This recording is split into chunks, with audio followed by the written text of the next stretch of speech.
지금부터 내가 해주는 얘기 들어주겠니? 할렐루야. 8월 6일 목요일 새벽입니다. 오늘도 하나님께서 새날을 허락해 주셨습니다. 내 평생 사는 동안 찬양하겠습니다. 내 평생 사는 동안 주 찬양하리. 여호와 하나님 내 주를 찬양하리. 주님을 묵상함이 즐겁도다. 내 영혼 주 안에서 참 기쁘리. 내 영혼아 주님을 송축하라. 내 영혼아 주님을 찬양하라. 내 영혼아 주님을 송축하라.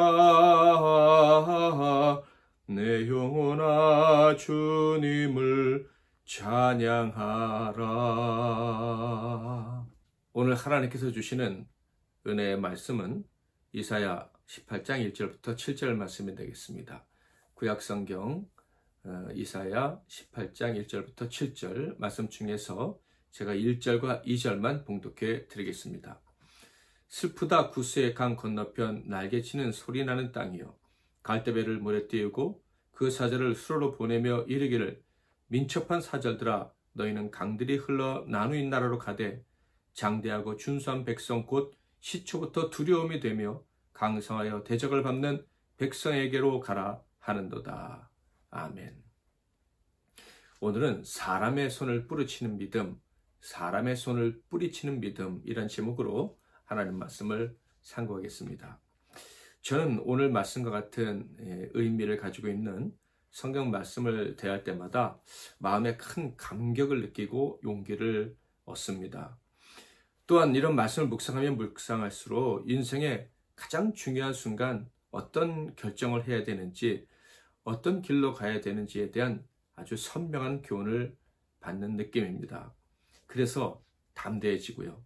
그래서 그리스도인으로서 천국 백성으로서의 자존감이 아주 강해진다는 것을 느낍니다. 게다가 오늘 말씀 같은 경우는 사명감까지도 고취시켜 줍니다. 한마디로 이렇게 살아야지. 이런 강력한 힘을 공급해주는 오늘 본문 말씀을 자세히 살펴보도록 하겠습니다. 1절, 2절을 같이 한번 읽겠습니다. 슬프다 구스의 강 건너편 날개치는 소리나는 땅이여.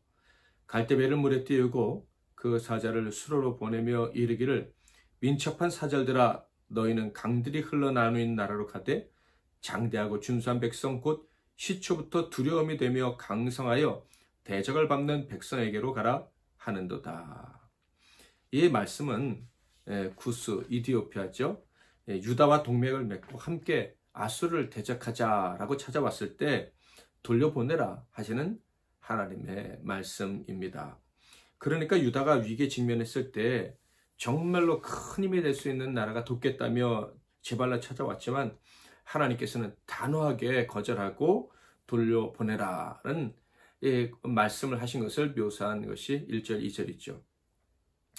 그런데 사랑하는 성도 여러분, 여러분은 누군가가 여러분을 돕겠다고 나설 때 참으로 그 사람이 도움이 될 거라고 생각을 하십니까? 이 세상에서 나를 돕겠다는 사람이 있구나 하면서 그냥 그 손을 혹시 덥석 잡아버리진 않습니까? 다시는 그런 도움을 못 만날까 봐 말이죠. 그런데 성경과 제 짧은 인생 경험을 통해서 계속해서 확인할 수 있고 또 교훈을 얻는 것이 있습니다. 그것은요, 날 돕겠다고 하는 사람들, 그리고 언젠가는 나를 도울 것으로 기대되는 사람들, 저 사람은 내게 은혜를 갚겠지라고 생각했던 그 사람들, 그들 중 대부분은 다 나에게 실망을 안겨주더라 하는 것입니다. 1절 말씀을 볼까요? 슬프다라고 시작이 됩니다. 왜 슬프다고 하셨을까요? 무엇이 그렇게 슬픈 상황이었기에 슬프다고 하셨을까요? 그런데 자세히 보면 슬픈 상황이 아니죠. 오히려 용기를 얻으려면 얻을 수도 있는 상황이었습니다. 앞에서 말한 것처럼 구스가 연합을 하자고 찾아왔기 때문입니다. 당시 구스는 애굽까지 점령하고 그 애굽까지 통치하는 등 아주 세력이 막강한 때였습니다. 구스는 노아의 세 아들 중에 함의 아들의 이름이지 않습니까? 이 구스라는 이 강대국가, 그 과거에 뭐 인연까지 들먹이면서 힘을 합칠 수 있다면 얼마나 큰 힘을 얻을 수 있겠습니까? 아수르의 남아도 막고 유다가 자기의 나라를 지키는데 큰 힘을 얻을 수 있을 거예요. 그러니까 슬픈 상황이 아닌 거지요. 오히려 기회라고 할 수 있는 상황이 펼쳐진 것입니다. 그런데 선지자는 슬프다라고 이야기를 하고 있어요. 도대체 왜 슬프다고 하는 것입니까?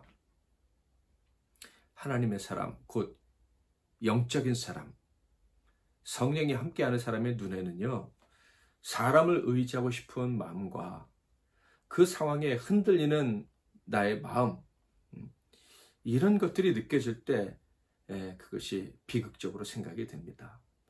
나는 하나님만 의지해야 될 사람인데 왜 사람의 손을 잡고 싶지? 사람이 돕지 않으면 망할 것 같다는 생각이 들지? 이런 생각이 들 때 슬픔을 느끼는 거예요. 그런데 여러분, 바로 여기에 신비가 있다는 거 아십니까? 기도할 때 눈물 흘리고 나면 마음에 이상한 기쁨이 찾아오는 거 경험해 보셨을 거예요. 마찬가지입니다. 세상을 의지하고 싶은 마음, 세상을 의지하라고 요구받는 사랑, 이런 것들이 슬픈 사람에게는요, 이상한 기쁨이 찾아온다는 것입니다. 신비죠. 그 도움을 거절하면 인간적으로는 다 잃어버릴 것 같습니다. 그런데요, 그 도움을 받으려는 마음, 그 도움을 향해서 내 손을 펴려는 그 손을 꼭 붙잡고 싶은 그 마음, 이런 것들이 슬퍼서 그 도움을 거절할 때 그때 진정한 기쁨과 평안과 그리고 세상이 알 수 없는 담대함이 찾아온다는 것입니다. 이게 신비죠. 그리고 더 큰 신비는요, 조금 지나면 알게 돼요. 그 거절을 통해서 절대 손해를 보지 않는다는 거예요. 당장에 손해보는 것처럼 보일 수 있지만 오히려 더 큰 복을 받게 된다 하는 것입니다.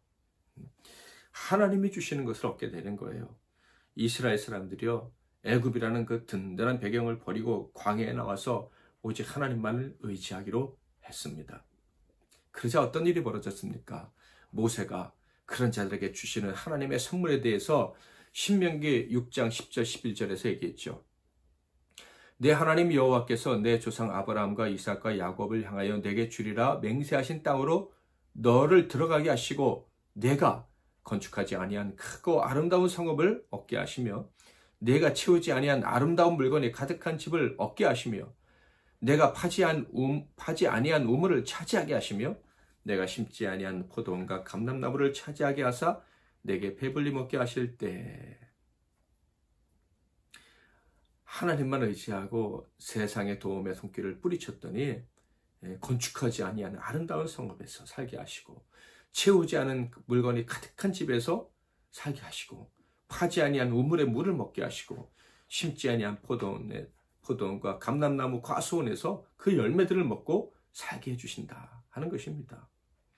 어떻게 이런 놀라운 일이 벌어집니까? 바로 우리를 도우시고 우리를 위해 싸우시는 분이 바로 하나님이시고 왕이시며 모든 전쟁에서 승리하시는 용사이시기 때문에 그렇습니다. 3절을 볼까요?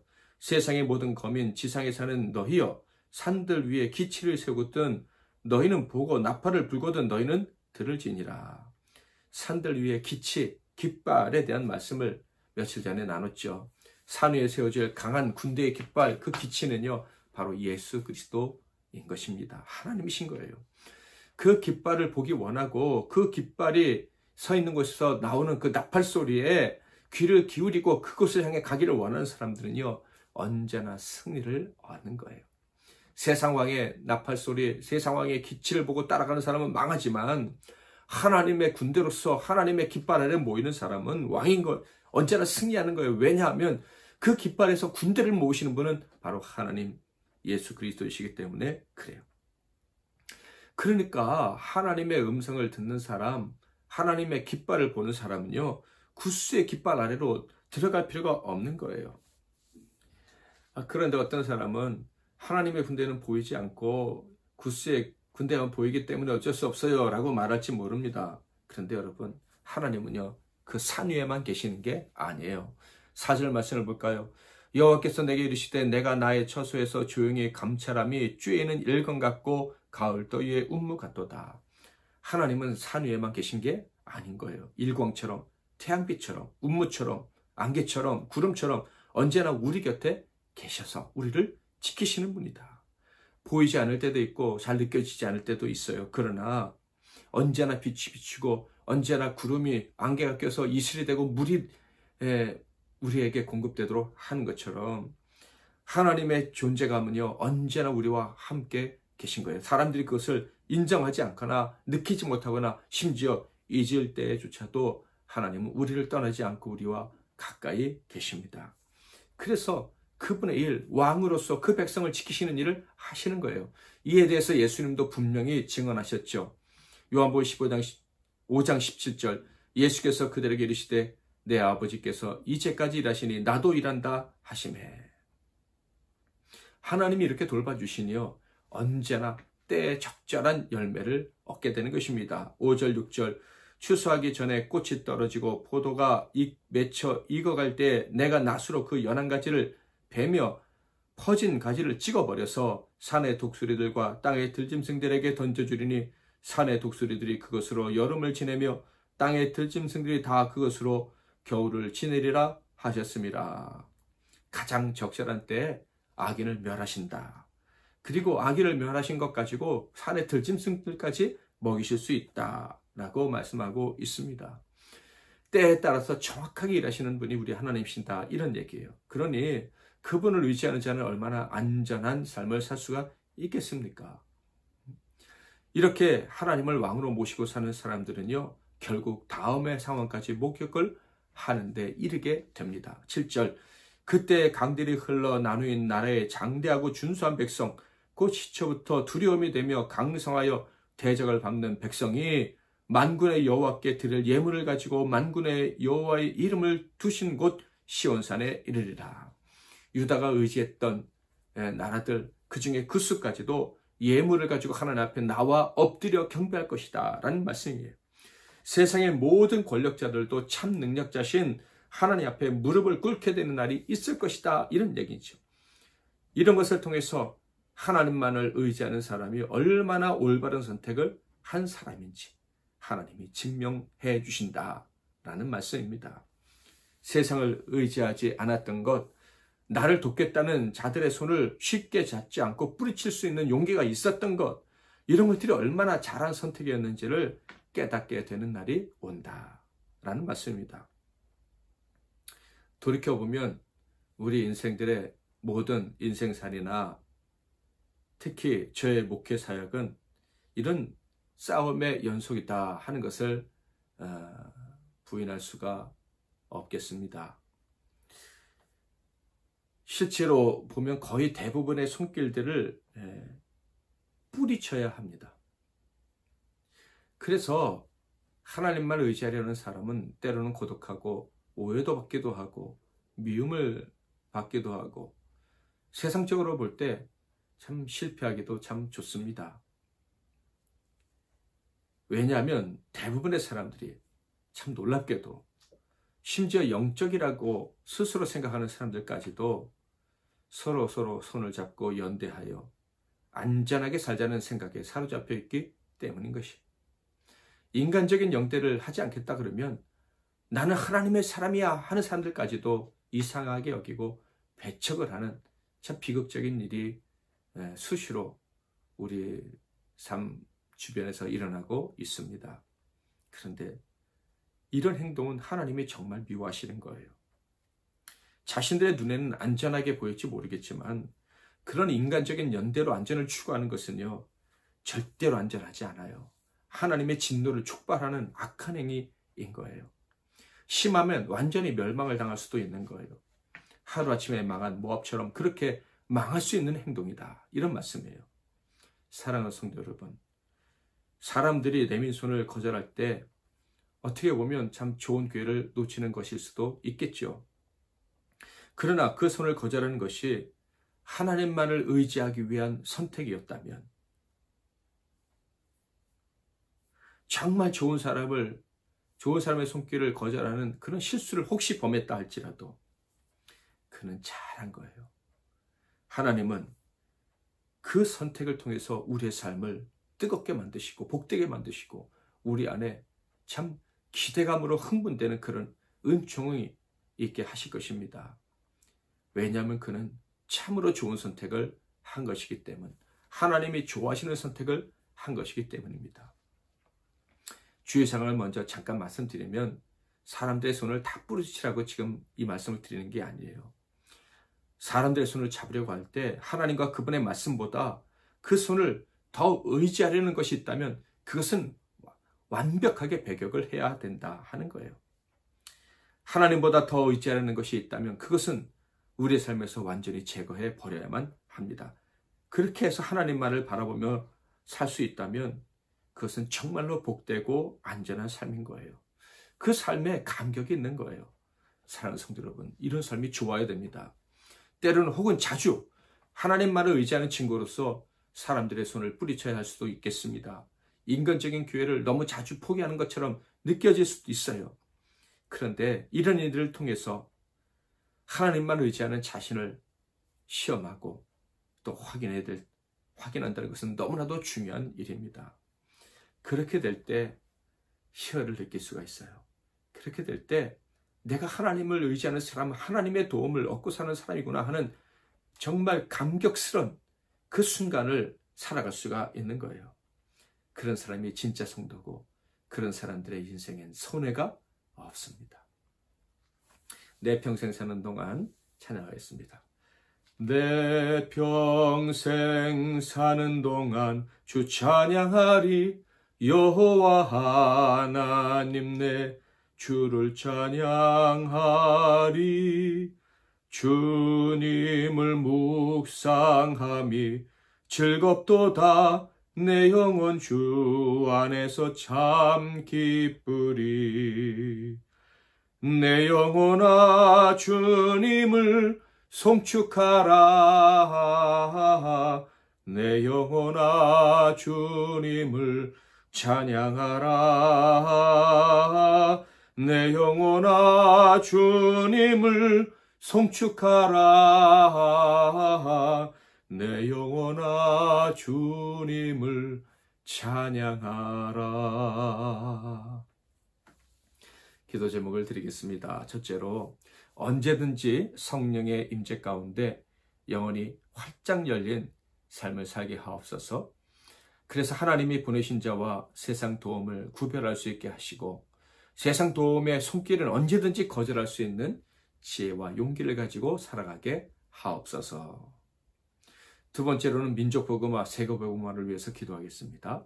이 일에 우리를 동참시켜 달라고, 이 일을 하는 과정 속에서 환난당한 자들을 또 돕고 건져낼 수 있게 해달라고 기도하겠습니다.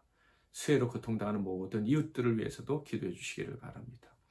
세 번째는 오늘 하루의 삶을 위해서 사랑하는 모든 사람들, 동력자들, 사역자들, 우리 MBC 나눔교회를 위해서, 그리고 여러분 각자의 기도 제목을 위해서 마음껏 기도하시기를 바랍니다.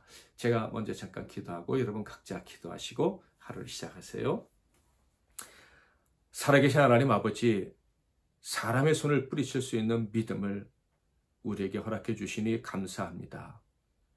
그것이 처음엔 힘들어도 하나님만을 의지하기 위해서 그 손을 뿌리칠 때 우리가 얼마나 큰 유익을 얻을 수 있고 만족을 누릴 수 있는지 우리 MBC 나눔교회와 우리 이 새벽 예배에 참석한 모든 성들은 다 경험하고 그래서 즐거워할 수 있도록 하나님 도와 주옵소서.